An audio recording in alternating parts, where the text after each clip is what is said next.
Gente querida, é um prazer estar direto e ao vivo com você aqui na Vem Ver TV e para tantos ambientes onde haja pessoas reunidas participando agora com a gente nesta hora ao vivo, neste dia de domingo à noite, às 20h09 do Distrito Federal em Brasília.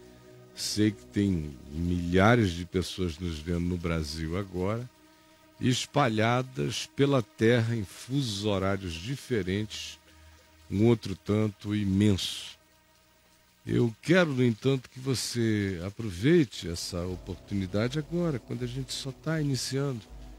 E você, quem sabe, telefona, convida, manda mensagem de texto, ou WhatsApp aos seus amigos e convide como você possa para que eles estejam aqui com a gente agora na vemvertv.com.br. Gente querida, eu quero convidar você a abrir comigo a palavra, o Novo Testamento, uma carta escrita aos Hebreus, assim chamada Carta aos Hebreus. E quero ler com você no capítulo 7, do verso 26 até o capítulo 8, verso 2, que diz assim: com efeito nos convinha um sumo sacerdote, assim como Jesus, santo, inculpável, sem mácula, separado dos pecadores e feito mais alto do que os céus dos céus, que não tem necessidade, como os sumos sacerdotes humanos e terrenos, de oferecer todos os dias sacrifícios e renovação de sacrifícios, primeiro por seus próprios pecados e culpas, depois pelos pecados e culpas do povo. Jesus, no entanto, é diferente de tudo isto porque fez uma única vez um sacrifício definitivo e para todo sempre, quando se ofereceu a si mesmo na cruz. Porque a lei do Velho Testamento, lei de Moisés, a Torá, constituiu sumos sacerdotes a homens como eu, como você, sujeitos à fraqueza todo dia.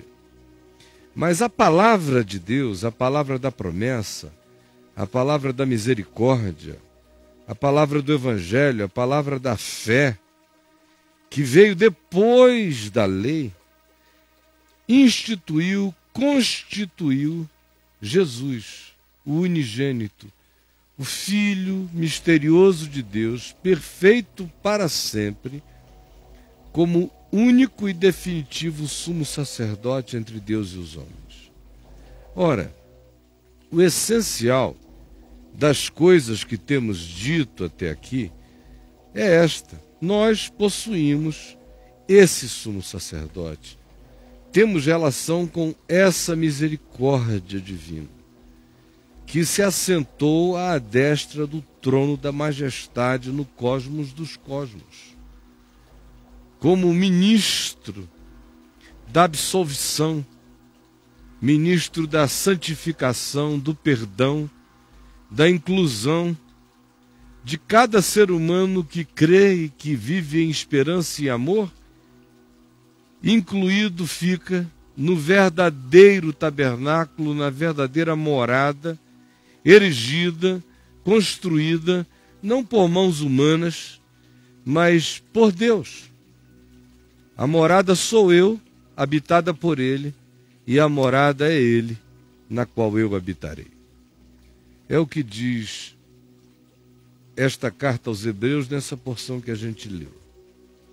A pergunta que um texto como esse suscita, pelo menos sempre suscitou a mim, e nem sempre você tem a coragem de falar com as pessoas o que você tem pensado, a respeito do que você lê na Escritura, porque é uma quantidade grande de pessoas profundamente frágeis, afetáveis. Quando eu comecei a ler a Escritura, uma das coisas que sempre me grilou profundamente era essa coisa de sacerdote e sumo sacerdote. Para quê? Para quê? Por que eu preciso de um sacerdote? E você? Eu não preciso.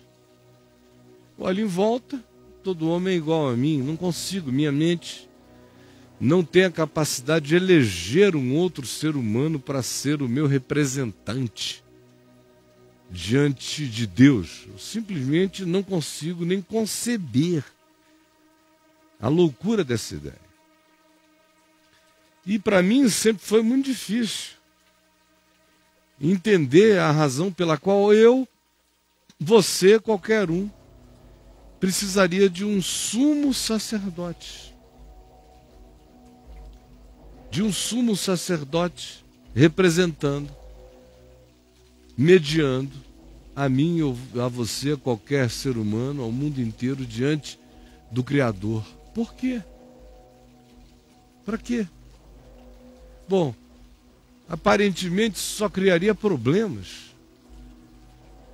Porque o aparecimento desse representante genuíno, desse sumo sacerdote, teria que acontecer numa geografia, num dado momento da história, num certo espaço político-geográfico, sob certas circunstâncias. Esse sumo sacerdote ter-se-ia que manifestar aos homens através de uma etnia, de uma nação, de um povo, de uma expressão de DNA, de cultura coletiva. Ou seja, esse sumo sacerdote nasceria sob as jurisdições da separação, da facção, das divisões, da inaceitabilidade para uma quantidade enorme de pessoas diferentes daquele ambiente aonde esse sumo sacerdote viesse a nascer. Uma transposição de percepção de significado de uma cultura para outra, de uma etnia para outra, de uma nação para outra, de uma geração para outra. Não é algo que acontece automaticamente. Então, por que Deus manifestaria aos homens um sumo sacerdote? Por que ele simplesmente, unilateralmente, sem precisar comunicar nada a nós, nem a coisa alguma, nem sinalizar, nem dar-se ao trabalho de produzir uma sinalização carregada de descontentamento por todos esses elementos variáveis e complexidades que eu acabei de apresentar superficialmente, e a elas agregue uma quantidade infinita de outras? Por quê? Que apesar disso ele achou vantagem. Por quê? Apresentaram um sumo sacerdote. Nesse caso, olha a complicação. Um sumo sacerdote nascido dos semitas, da descendência de um homem de Ur dos Caldeus na Mesopotâmia chamado Abraão, que por ser um peregrino, um apiru, um andarilho, foi chamado de hebreu, e que caminhou sem chão, esperando sempre a promessa de uma cidade que estava por vir, embora no coração ele cresce que Deus lhe daria um filho e que da sua descendência a terra toda seria abençoada, o planeta, todas as famílias humanas. Enquanto ele mesmo esperava que a sua descendência habitasse um lugar. Ao mesmo tempo, ele carregava uma esperança intrínseca de que dessa descendência dele viesse alguém que fosse a semente de todas as bênçãos do Deus eterno para a realidade humana. Olha a complicação. Esse cara era um homem como eu, como você, nascido num país, num contexto histórico. Ele casou, ele procriou com mais de uma mulher, ele teve filhos. A gente tem hoje aí um problema de natureza universal conflagrado entre judeus, descendentes de Abraão com Sara, e árabes, descendentes de Abraão com Agar, e um monte de outros complexismos da mesma natureza. Temos a apropriação indébita que o Império Romano fez da figura de Jesus, criando o cristianismo, diferentemente do evangelho proposto por Jesus, que era um caminho a ser anunciado para ser crido e não organizado como uma instituição religiosa jamais. Mas veja só, como essa tentativa de Deus se comunicar com os humanos, cara a cara, vis a vis, se Jesus é o Messias, se Jesus é o Filho de Deus, se Jesus é o Cristo encarnado, vejam a complexidade e a dificuldade. Parece que ao invés de comunicar, descomunicou mais ainda. Porque se há um ambiente onde a humanidade, indubitavelmente, parece aproximar-se de algo extremamente perigoso e de natureza apocalíptico universal, é nesse encontro de ódios religiosos entre judeus, árabes, cristãos, com o caldo político-econômico que involucra toda essa loucura, e os interesses universais, mundiais, planetários, que a tudo se vinculam, e a esta base também. Então, se a intenção é encarnar para chegar junto, parece que o tiro saiu pela culatra.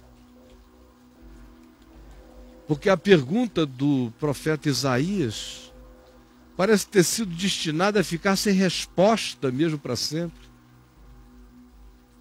Quando no capítulo 53, ele pergunta em nome do Eterno, e em nome dos que creem, e em nome de todos os que testemunhavam a misericórdia da visitação de Deus ao planeta através da encarnação do Emanuel.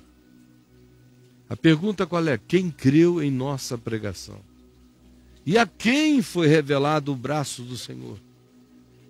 Porque nós o víamos subindo como um renovo numa terra seca, sem aparência, sem formosura. Olhámo-lo, mas nenhuma beleza havia nele que nos agradasse. Ele era oprimido, rejeitado, abominável entre os homens, um homem de dores, que sabe o que é padecer, e comum de quem os homens escondem o rosto. Todos nós olhamos para ele e dele não fizemos caso. Certamente, todavia, ele levou sobre si as nossas enfermidades, e as nossas dores ele levou sobre si. E nós o reputávamos por aflito, ferido de Deus e oprimido. Mas ele foi traspassado pelas nossas transgressões, ele foi moído pelas nossas iniquidades. O castigo que nos traz a paz estava sobre ele, e pelas suas pisaduras nós fomos sarados. Eu criei. E o mundo ficou claro e se encheu de luz, sol, graça e justiça. Alguns creram. Paulo diz, escrevendo em Romanos 9, 10, parece que essa é uma promessa que falhou. Ele diz não, porque eu criei. Se falhou no resto da terra, não falhou em mim, eu criei. Eu me uno a ele, digo, se falhou para a maioria da humanidade, não entendeu nada até hoje, eu todavia, graças a Deus, criei. Que Deus estava em Cristo reconciliando consigo o mundo e que me convinha ter um sumo sacerdote como esse. Me convinha.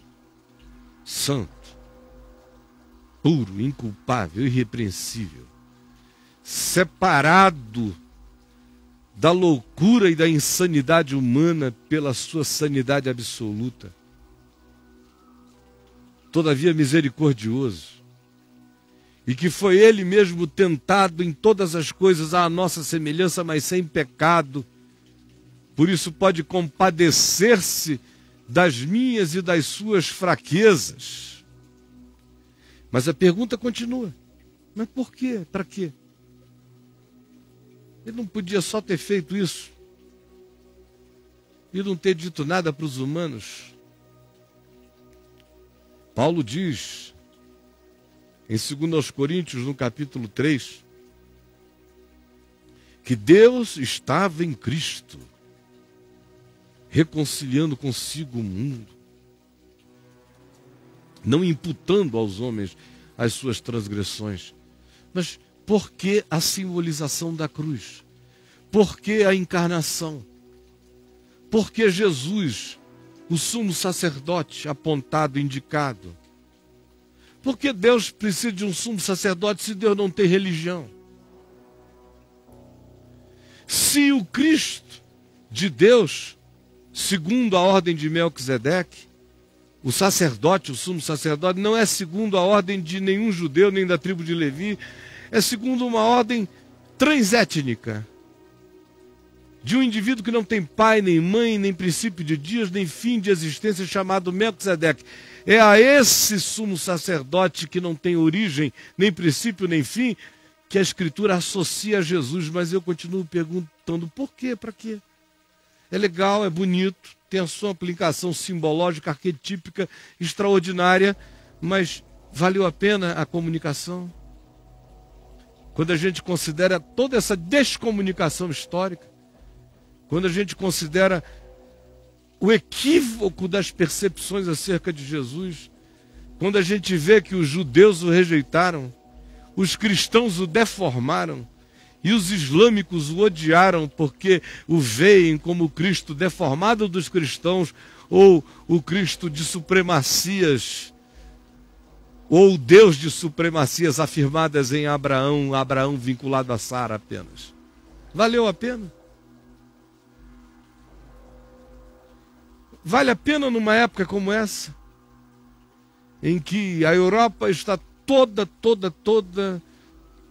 botando abaixo seus sinos, derrubando suas torres, transformando catedrais em boates, ou em lugares de esporte, ou em casas, em mansões, ou repartições diversas, ou empresas? Para que um sumo sacerdote? Quando outra parte do mundo se serve da ideia de sacerdotalidade para oprimir pessoas, para criar religiões, para criar doutrinas, para criar pacotões, para instituir e constituir gurus, santarrões, entes que vão ficando cada vez mais poderosos e controladores dos homens. Para quê? Valeu a pena? Bom, eu comecei a me perguntar isso há 40 anos atrás, 41. Era um dos meus conflitos juvenis na fé. Para quê? Eu me sinto encantado, eu pensava. Me toca. Como diz Carl Jung, não existe nenhuma simbologia mais penetrante, nenhuma arquetipia universalmente mais perfurante do que a cruz. Sim, mas isso sou eu, é minha percepção e a maioria da humanidade. Para quem a cruz no máximo é um crucifixo, ou é uma relíquia, ou um pedaço de pau. O evangelho desapareceu e o cristianismo tomou conta. Valeu a pena? Fato, gente. O fato é um. Eu creio, eu sei. E eu estou fazendo aqui apenas uma comparação histórica. Não estou querendo discutir nada que esteja para além da capacidade humana de discernir ou de perceber. Limitado ao olhar do imediato, eu lhe digo o seguinte: decida se valeu a pena ou não valeu a pena, olhando para todos os países, nações, culturas e seres humanos do planeta Terra na história. Nesses 120 mil anos de registro civilizatório de parco, de 12 mil anos para cá, quando começou a ficar sofisticado. E veja se você não encontra uma única coisa em comum. Uma única coisa em comum em todas essas culturas humanas. É um dado antropológico inquestionável. O homem, do mais primitivo ao Homo sapiens sapiens tecnológicos pós-moderno, em qualquer lugar da Terra, em qualquer cultura, durante todo o processo civilizatório, fez fogos, ateou fogo em sacrifícios, ofereceu sacrifícios às suas divindades, sacrifícios de sangue, às vezes de sangue humano, a maioria das vezes de sangue de animais diversos e variados, às vezes sangues de virgens, ou do guerreiro mais poderoso da tribo, ou do grupo, ou dos machos nascidos numa dada estação, para aplacar divindades. E os que não derramavam sangue, semelhantemente a Caim, ofereciam frutas, flores, produtos da terra, da sua produção cultural. Havia culturas que ofereciam ouro, prata, pedras preciosas, incensos, cheiros, oferendas diversas. Outras desenvolveram liturgias, ritos, mecânicas, tudo visando produzir a conexão. Por quê? Porque há um dado universal, factual, inafastável. Todo ser humano se sente culpado. Todo ser humano não só se sente, se sabe estranhamente culpado, endividado. Aí você diz, bom, mas isso tem a ver com civilização judaico-cristã? Não, meu amigo, eu estou falando de planeta Terra, a história da civilização humana. Milhares e milhares de anos antes de haver qualquer civilização chamada judaico-cristã, a culpa existia. Nas cavernas a culpa existia. Nas palhoças, nas choupanas, nas grutas, a culpa existia. E a vontade, a necessidade de aplacamento estava presente. Antes de os deuses quererem se tornar astronautas entre nós, a culpa estava presente. Latente, angustiante, universal. Manifesta de modos diferentes, mas uma culpa incessante. Quando a gente olha para a perspectiva global, você vê esse elemento comum na linearidade do processo civilizatório dos humanos. Quando você olha à volta, hoje, na contemporaneidade, você vê a mesma coisa. Das religiões budistas sem sangue, e de flores, e de oferendas, e de sinos, e de correntes de orações, mas as oferendas, os sacrifícios, a estética do agrado, o desejo de fazer o que quer e quem quer que seja a divindade voltar-se, ou de modo compassivo ou de modo aceitador, acolhedor, inclusivo, em relação ao ente que se apresenta. Há outros lugares aonde já não são feitos mais sacrifícios de sangue, como os judeus fizeram, e com ele todos os povos da antiguidade à volta deles, a maior parte dos povos assim procederam. Mas os judeus, que são os representantes universais mais clássicos da oferenda de sangue, pararam de fazer essa oferenda depois que o templo de Herodes o Grande foi destruído pelos romanos nos anos 70 da nossa era. Pararam. Aí o que eles passaram a fazer? Outras formas de sacrifício, mas fazem. O culto virou um sacrifício. As orações, as leituras, o decorar da Torá, o recitar, são elementos sacrificiais de troca.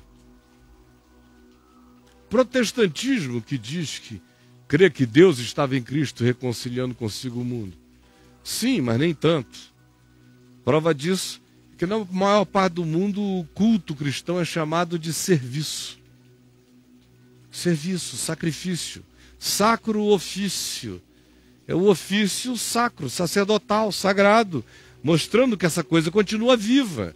E uma pessoa que deixa de ir a um lugar onde isso é praticado, com cânticos, com hinos, onde esse sacrifício desensanguentado na prática e ensanguentado no discurso é praticado, pessoas que não vão a lugares assim se sentem endividadas e culpadas, o que mostra que o culto serve como elemento sacrificial de aplacamento dessa culpa latente, até entre os que acham que têm consciência patente do significado de que o Cordeiro de Deus é Jesus e que ele tira o pecado do mundo. Ora, é para todo lado. O lado secularizado do ocidente da terra vai a terapeutas de linhas diversas. Alguns vão para fazer uma transferência psicológica para a herança, para a cultura, para o pai, para a mãe, para o avô, ou simplesmente sob o pretexto de aprender, de entender o que foi que houve, para diminuir, para desaplacar o peso da aflição neurótica, culposa que as pessoas carregam. Não importa qual seja a linha terapêutica. Outros fazem isso, tentam lidar com a sua culpa através de muitas outras formas. Aí entram os processos todos de fuga. Fuga diversa. Tem gente que diz, bom, eu não creio em Deus, eu não creio em nada, mas não sabe explicar por que sente uma culpa latente em relação a algo inexplicável, que a pessoa prefere transformar em associação a uma ONG, apoio a uma causa nobre, que ele não sabe nem explicar por que é nobre, nem por que existe conceito de nobreza se não existe Deus, nenhum absoluto de amor no universo. Então, ele não pode nem explicar, mas ele faz para diminuir.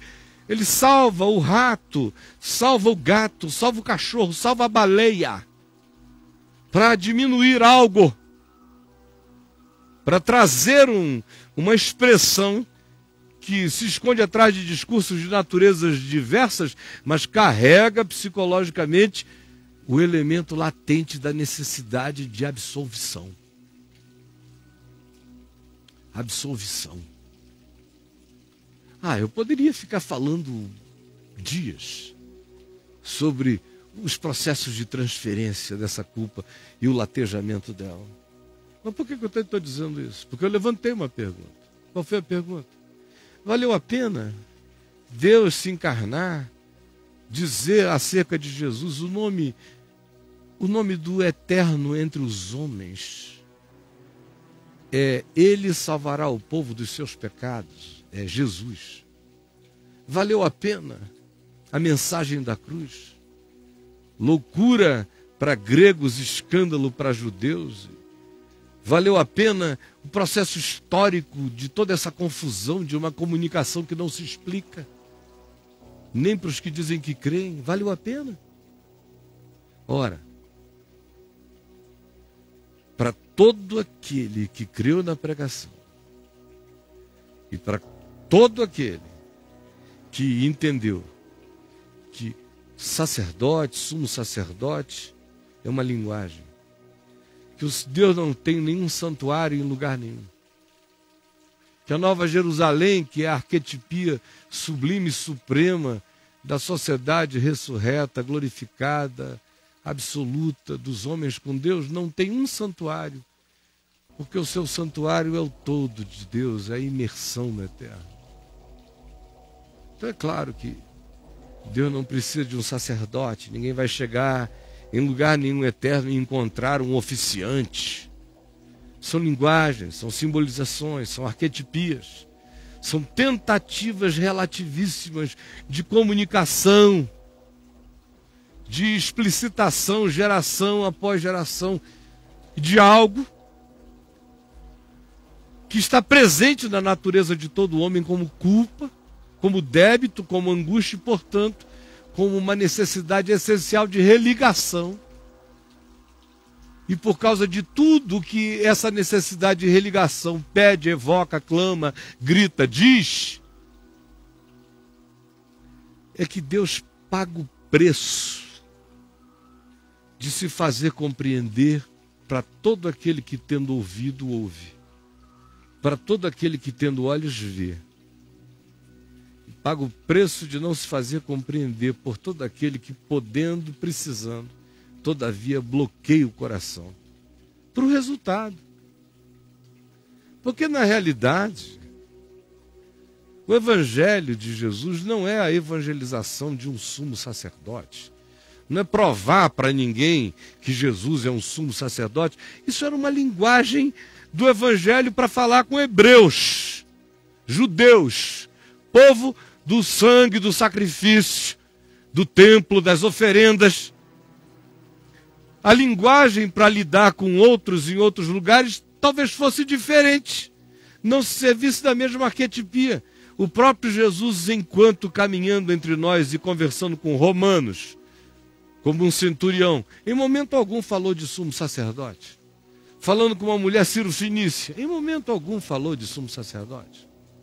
Quando chamou os seus discípulos irreligiosos, Zaqueu publicano, Pedro pescador, de alma angustiada e falante, outros com suas cobiças, outros com seus mundos desse tamanho, com seus reducionismos e suas culpas não explicadas, quando os chamou para seguirem-no, a nenhum deles ele disse: eu vos farei sacerdotes. Ele disse: eu vos farei o quê?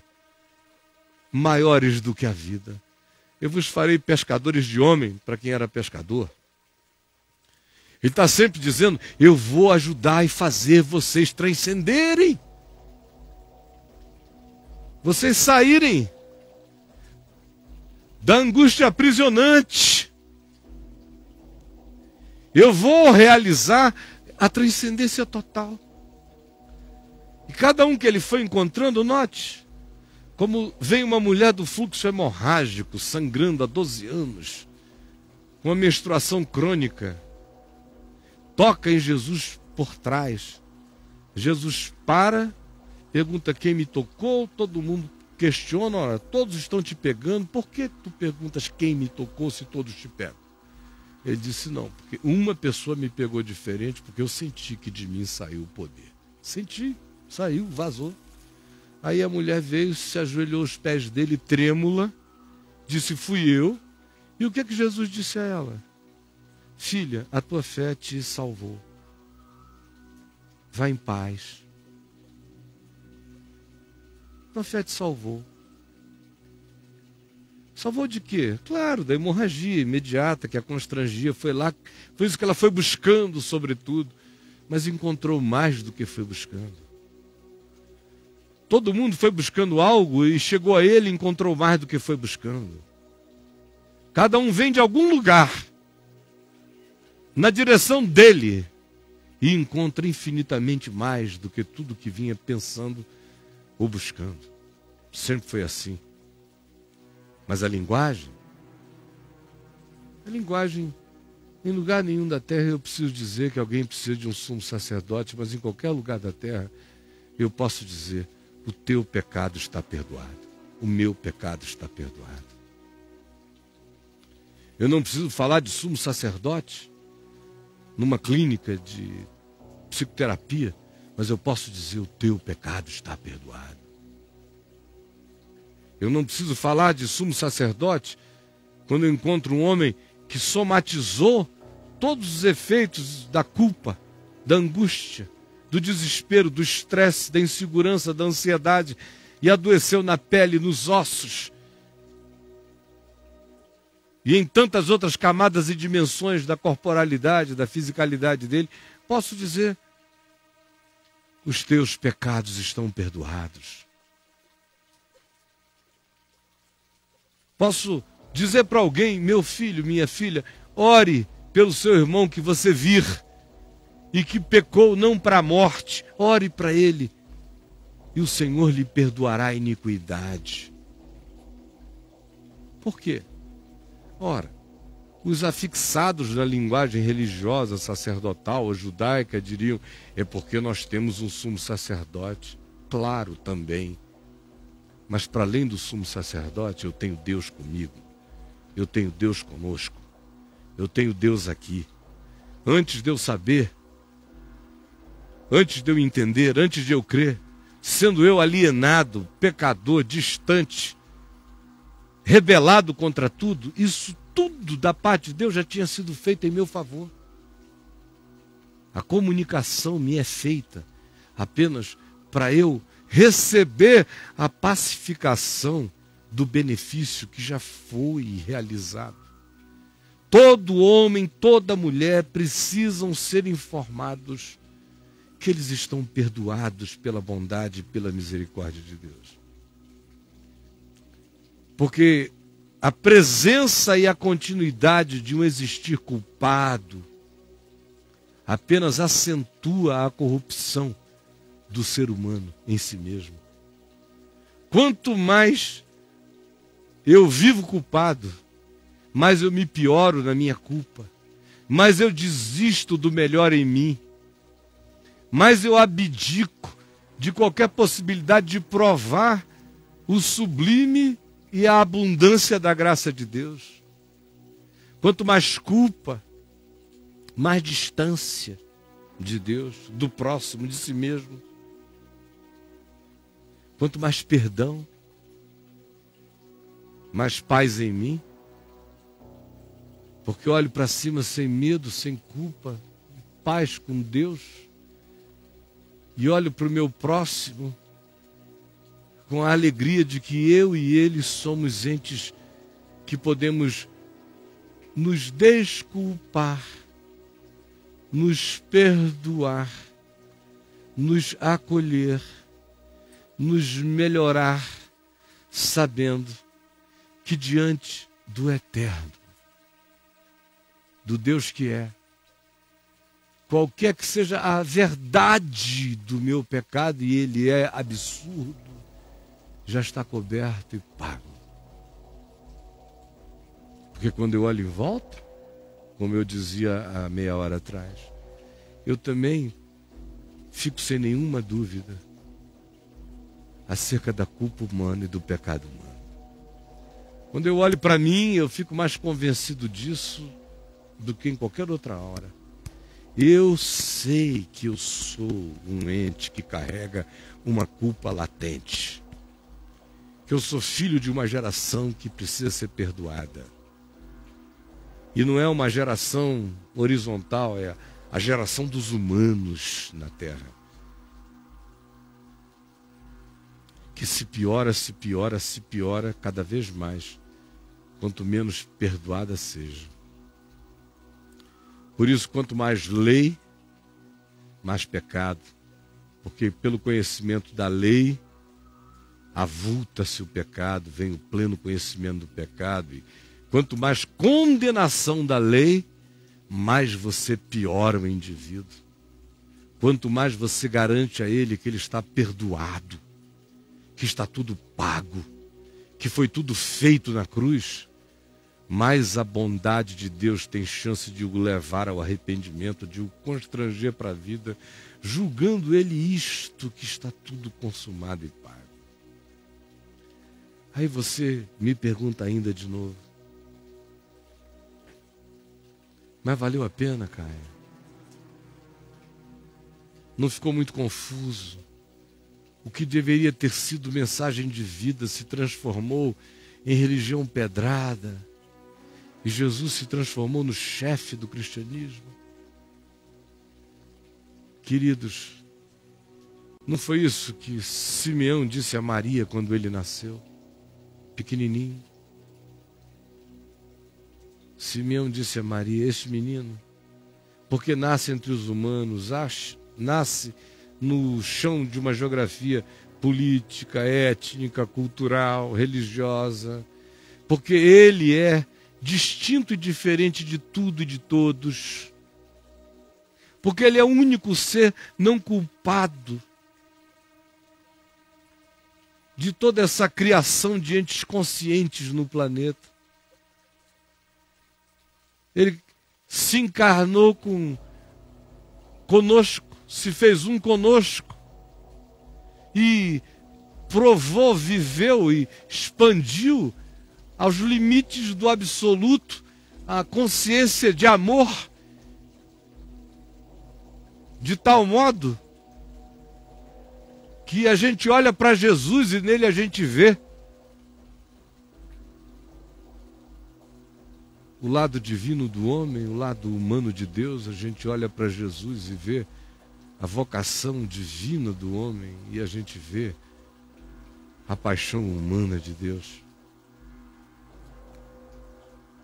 Simeão disse a Maria: este menino, Maria, por causa do que o cerca e por causa de quem ele é, está destinado para ser objeto de contradição. Contradição. Dirão coisas distintas e diferentes dele. Contradição. Jesus não se encarnou em momento algum com a esperança da universalização da sua compreensão. A unilateralidade da decisão de se encarnar e de viver como Deus entre os homens transcendia a perspectiva de mercado, de aprovação e de compreensão majoritária. Ele sabia que vinha para o que era seu e os seus não receberiam. Ele sabia que o perdão dos pecados aconteceria, mas a maioria não creria na pregação e continuaria ou a viver culpada, ou angustiada, ou neurótica, ou desesperada, ou com medo da morte, ou aflita, ou fazendo sacrifícios, ou oferecendo barganhas eterna e perpetuamente, inquietas, endividadas, porque não creem na pregação, não creem no braço revelado de Deus, não creem que Ele mesmo levou sobre si as nossas iniquidades e as iniquidades de nós todos. Que ele foi oprimido e humilhado, mas não abriu a sua boca, e como cordeiro mudo foi levado ao matadouro, porque ao Senhor agradou moê-lo, fazendo-o enfermar, porque ele deu a sua vida como oferta na história, como comunicação do que já estava feito desde antes da criação de qualquer coisa, como expressão, como verbalização, como anúncio, como boa nova, como grito, como encarnação da fala eterna de Deus. E bem-aventurado é aquele que não encontrar neste amor motivo de tropeço. Bem-aventurado é aquele que não transformar essa graça na pequenez de uma religião minimizante e de nenhuma delas. Bem-aventurado é aquele que apenas se abrir e disser: no princípio era o Verbo, e o Verbo estava com Deus, e o Verbo estava com Deus, e o Verbo era Deus. E ele, todavia, habitou entre nós, cheio de graça e de verdade, e nós vimos a sua glória, glória como do unigênito do Pai. A linguagem do sacerdote, ou não, usada aqui em Hebreus, não é absoluta em lugar nenhum. O que é absoluto é um fato só: os seus pecados estão perdoados. Filho, filha, os teus pecados estão perdoados. Os meus pecados estão perdoados. Porque fiel é a palavra e digna de toda aceitação, que Cristo Jesus veio ao mundo morrer pelos pecadores, dos quais eu sou o principal.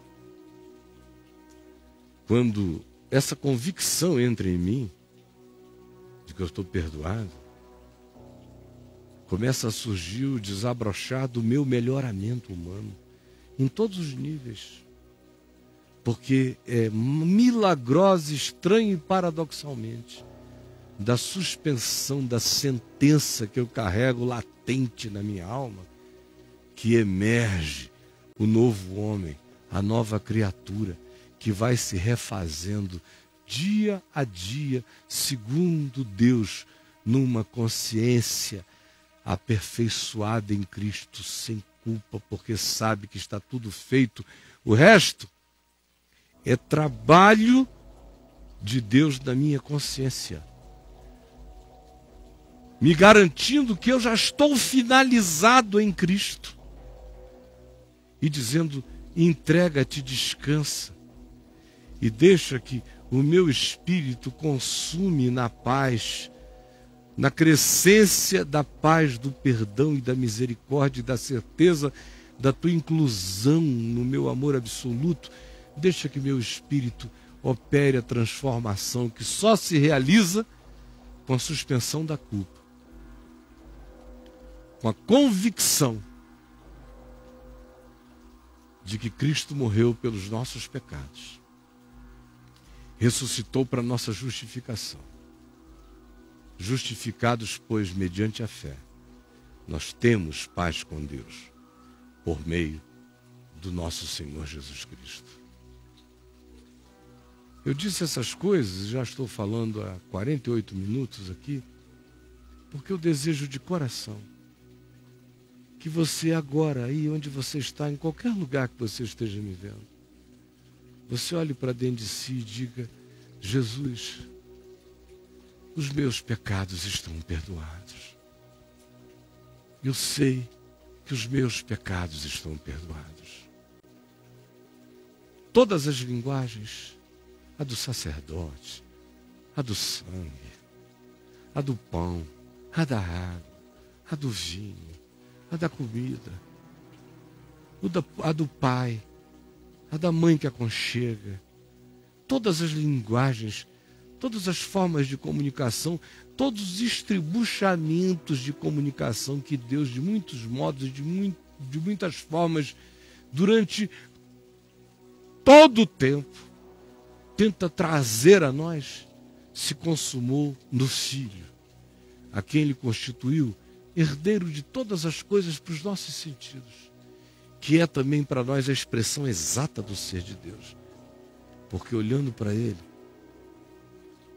eu sei qual é a vocação humana, o que eu fui feito para ser, e como nele eu já estou acabado, terminado e concluído e aperfeiçoado, para que pacificadamente, hoje, sem culpa, eu me entregue e comece um processo de uma nova inclinação dentro de mim, escolhendo o melhor, o que é bom e o que é bom, dando razão a Deus, concordando com Ele, submetendo-me a Ele e me deixando transformar na transformação que já está feita, mas que só acontece quando eu, crendo, descanso, acolho, paro de brigar, sei que está tudo resolvido. E aí a graça me engravida. E a paz cresce em mim. E a comunhão com Deus se estabelece. E a crescência de uma certeza de pertencimento me toma conta de mim. E quanto mais eu ando despreocupado de qualquer culpa, mais chance eu tenho de caminhar sem tropeço. Valeu a pena? Ora, todo aquele que ouve essa notícia e que nela crê diz: valeu a pena para mim. E se valeu a pena para um na terra, valeu mais que o mundo inteiro. Mas graças a Deus há muito mais do que um crendo. Há alguns que creram. E se a maioria não creu, que posso eu dizer? Eu, todavia, por tua misericórdia tenho crido. Eu tenho crido, por isso é que tenho falado. E convido você a confessar com a sua boca que Jesus Cristo é o seu Senhor, para a glória de Deus o Pai. Porque se com a tua boca tu confessares a Jesus como Senhor, e no teu coração tu creres que Deus o ressuscitou de entre os mortos, tu és catapultado para a glória eterna na tua consciência. E essa paz que excede a todo entendimento começa a melhorar você todo dia. Essa é a graça simples do Evangelho. Bem-aventurado é aquele que crê, que acolher e que disser: este é o meu caminho. É Jesus, é o Cristo em mim. É o que eu quero. É aquilo por que eu fui feito para ser. É quem eu sei que sou. É o que eu desejo por você. Jesus, sem grito, eu estou aqui, sem estardalhaço, sem nenhuma tentativa de convencer os homens com a minha cara, com os meus olhares, com os meus modos, com coisa nenhuma. Eu só estou falando, me entregando à chatice de uma verbalização a 1 hora, sem fogos, sem efeitos especiais, sem nenhum rito, sem nada, crendo no Espírito Santo, crendo que aonde quer que haja hoje a necessidade de perdão, de graça, de inclusão, de descanso, de pacificação em ti, a boa nova, o Evangelho, a melhor de todas as notícias, acaba de chegar. E sei que ela realiza o bem para o qual ela foi designada por ti. E é isso que está acontecendo agora, com milhares de pessoas. Em nome de Jesus. Amém e amém.